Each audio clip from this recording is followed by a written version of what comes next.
Mark to Turnge, and today I have a special guest, Adam Jacobs. Welcome aboard. Thanks, Richard. Now, I've chatted up with Adam a few times, I've been out and had a drink or two, and you're the National Campus Director for Australian Institute of Personal Trainers. That's right. And I thought, what a better person, because I came up with a report the other day. I was flicking through startupsmart.com.au, so I was talking about the 24/7 clubs and that sort of stuff. And I wanted to sort of, they had a statistic in here, and you know, you're in the trenches, you're working with people that want to become personal trainers, that are calling up every day to change their careers. And I thought, what a better way to ask you this question, because they've put a fact in here which it's pretty, you know, it's a big growth in fact, and I wanted to sort of get your opinion on it. If you think where do you think this is at? You know what I mean? Sure. So they're sort of saying there's 22,000 fitness instructors operating in Australia.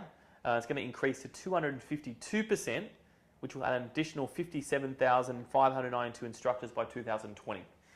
What do you think about this report? Is this a lot of hot air, or do you think that's where the trend is going at the moment in regards to the calls you're receiving, the people inquiring about being personal trainers? Well, if we think about it, 60% of Australia right now lives a sedentary lifestyle. Only 15% of Australia have gym memberships. But what we are getting a lot of is an information overload released by government, released by production houses, released by just industry reports, explaining that being fit and healthy is the way to really live a good lifestyle, how it affects all aspects of your life. So the more education we get out there, the greater the ability we have to touch, I guess, that 60% who live a sedentary lifestyle, or that 85% who aren't going to gyms. So if we touch them, there'll be a demand for more personal trainers. Right. And with the demand for more personal trainers, there will come that supply. So that's where, you know, possibly in main capital cities, it may be towards the filled up gap possibly, but you're saying the regional areas are still an open market if a lot of people want to become fit and healthy. Yeah, well, we have a setup which allows us to access those markets. Let's talk about that setup, because you guys are very different to most, where you've got over 90 campuses around Australia. Talk about that.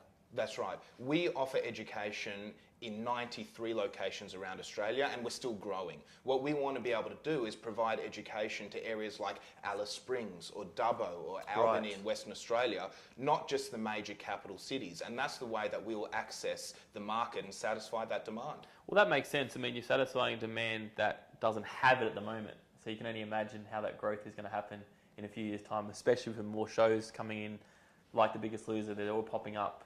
It gets people talking about the subject topic of overweight and obesity in Australia. In regards to that, I mean, you know, the government's always putting out great statistics like this to say, you know, there's this percentage of people overweight, there's 50% of people over in Australia. What are they actually doing about it, you know, firsthand?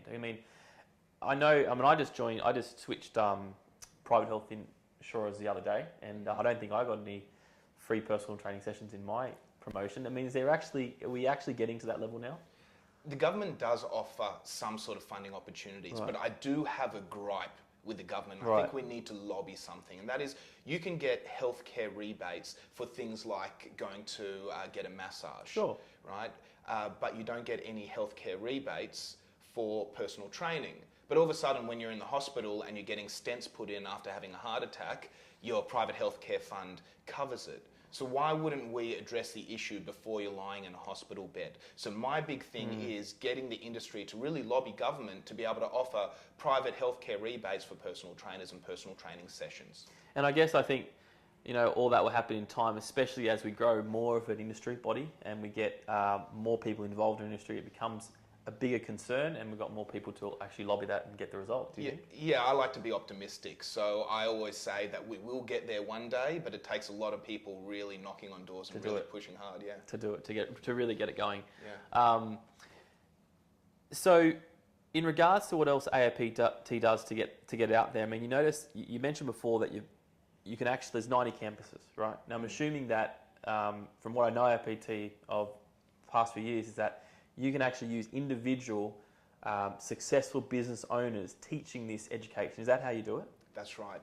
We partner up with business owners around Australia who have good facilities to co-deliver our education. Okay. They deliver the practical aspects and we deliver the theory online, and we support them with our education team via the telephone. But the biggest problem the industry faces is that people come out of their education with a piece of paper and it says they've got a Cert 4 in fitness, but they have no practical education. They've got the theory side of it, but when it comes to actually teaching someone, for example, how to do a bench press, they have no idea.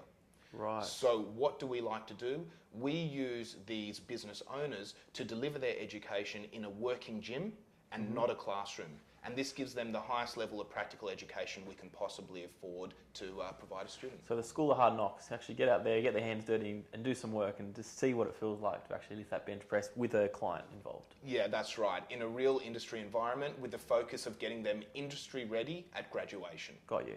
So let's talk about that too, because I mean, you know, I speak to so many personal trainers every day, and you know, I had my personal training business a few years ago, and the biggest problem I found, Adam, was that they can be trainers, they can be great trainers, but they don't know anything about the business and the marketing. There's so many people come to us and they join Meet Your Personal Trainer and they've got no idea about marketing. You know, are we actually, you know, what are we doing in regards to that? How can we help that?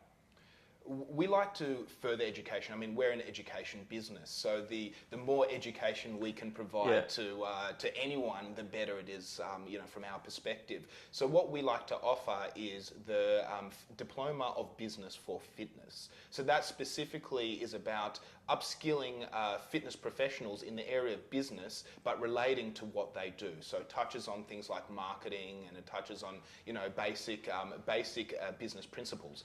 I'm not going to pretend that they're going to leave being an accountant, right, but it definitely fills a couple of gaps that we have identified when it comes to running a successful business. Who's actually putting these courses together? So we work with industry as well as our team internally. Okay. So the biggest benefit we have is the fact that we work with so many industry partners, we are able to get the tap on the shoulder and say, hey, this is the gap that we're seeing in people's education. Can you please plug it? And then what we do is we work with our education team and industry experts to build the courses. So it sounds to me there's a few different places where the AIPT can go. You can come in as a personal trainer. You can do your course, you can do the extra educational courses, but then you can go back and actually, once you know more about the industry, you can actually go and now be a campus director. Is that correct? That's right. What we're always doing is we're looking to basically put campuses in areas of demand. So if you are a campus director that is able to go through our induction process and satisfy a couple of the requirements. I mean, we don't just take on anyone by any means. Who are some of the campuses you have aboard at the moment in regards to the gyms and the clubs you're working with? We're associated with everyone from independents to big franchises. So for example, Good Life Health Clubs, Genesis Health Clubs have come on board, Club Lime in the ACT. And those big chains believe so much in our product that they offer an employment guarantee. Is that right? Which means that if you study through them or through us and graduate by going through their campus, they will unequivocally offer you a job at the end of it. So we get the big red stamp of approval, you know, guaranteed to get the job at the end. That's awesome. Well, that's how much they believe in the course. That's great. That's how confident we are as well. That's great. And that's really obviously making it easier for someone to go through the AIPT model, go through the courses to know that, you know, they do a good job and they can get a job at the end of it. That's pretty good. Well, the piece of paper is very nice, but people generally want to be in the industry after. They want the job, don't they? They want the job. So yeah, it definitely facilitates that employment outcome. That's a very good initiative, I think, to make sure that, you know, because when people are switching over to personal training, a lot of them are coming from careers that they've established over 10, 15 years, and they've got a super payout and they go, let's change the careers. And so I think that's very important, especially to get the industry at a level that people can compare it to, okay, I'm going to go work a full-time job in the city, or I'm going to be a lawyer or an accountant. Like, they're actually getting a job, a career. I think that's very important to hand out. I agree, and people join the industry for many different reasons. It can be for a passion for helping people. It can be because they absolutely hate their existing job. What's the weirdest situation why people wanted to do an AIPT course? You have any good stories about that? I don't have good stories about the weirdest situation, but I do have an interesting story about our oldest student. Okay. What age do you think would be our oldest student and oldest graduate? Oldest graduate? Yeah. Oh, I don't know. 50? I don't know. Yeah, if you add 22 years to that, you'd be right. Right. So it's 72 years old. 72. And obviously that person isn't going to be, you know, out there and running marathons, but his focus was for his own personal education, and he wanted to help people of his age demographic as well. Well, that's amazing, and that comes back down to the statistics to say, well, more personal trainers and there's more people in Australia that can be healthy and fight this obesity epidemic that we have going on at the moment. Yeah, and we've got to remember that personal trainers don't have to be 6'4", buffed and bronze, and have a six-pack and muscles coming. Well, mate, look at your muscles. What's going on? That's what I thought we had to do. I just like to be active in the industry, and I think I'm a pretty run-of-the-mill type person. But I think that this industry is for anyone. And that's the important thing. If you have a passion for helping people, and if you have a passion for health and fitness, it's a really great industry to get into. And I think that's definitely changing. Obviously, you look at the stereotypes, the Arnold Schwarzenegger back in the heydays, and then you look at trainers now. There's such a diverse, because in the day you're saying 15% are in the gyms. Well, where's the rest of the percentage? What are they doing? These are the people that need to be touched, that need to be given help, that need to be guided for someone that can actually respond to and actually have that same level with as well. So that's very important, I think, and that will change as we keep growing. Spot on. Body sculpting was one part of fitness, but remember there are so many different parts of fitness.